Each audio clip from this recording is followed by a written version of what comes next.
Most houses take wild beasts for their sigils, calling themselves bears, lions, or stags, as if a cloth banner could make them so. That isn't the way of House Tarly. Our sigil is the huntsman pulling his bow, and it isn't some idle fancy. As soon as a son of House Tarly can hold a spoon, he gets a bow. As soon as the boy can sit a horse, his father takes him on a hunt. They return with a stag, a buck, a boar, a brace of pheasant, even if it takes days. Even if it takes a week. Even if it takes the boy's whole life. Horn Hill is ours. A fitting home for one of the oldest and most honorable families of the Reach. Legend has it that Harlan the Hunter and Herndon of the Horn, two sons of Garth the Greenhand, raised the castle in the Age of Heroes, and shared a home and a wife for 100 years. Most of the great houses spout such nonsense about their origins. At least my family doesn't claim some long-lost ancient crown like the rest of them. House Tarly breeds soldiers, not kings. When House Gardner ruled the Reach, we served them well and loyally. When House Gardner died, and Aegon gave the Reach to their stewards, the Tyrells, we served them well and loyally. We know our place, even if the Tyrell women don't. When Aegon's son faced rebellion from the Vulture King of Dawn, my ancestor, Savage Sam Tarly, led the royal forces on a vulture hunt. Heartsbane, our ancestral Valyrian sword and the pride of our house, soon ran red from point to hilt with rebel blood. When Robert Baratheon rebelled against Aerys, I led the Tyrell van and handed him his only defeat in the war at Ashford.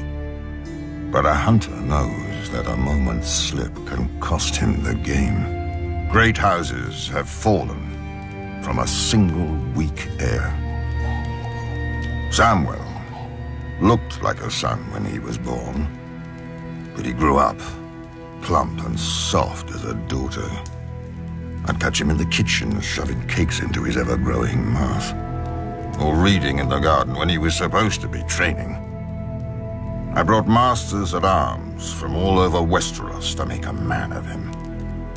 He slept in chainmail, bathed in bull's blood, was dressed in his mother's clothes and paraded through the castle to shame him into valor. He only grew fatter and more craven. I despaired of the future of our house until my wife gave me another boy, Dickon, a real son and worthy heir. Or he would have been, if Sam wasn't squatting in his way. One morning I had Sam brought into the woods outside the castle.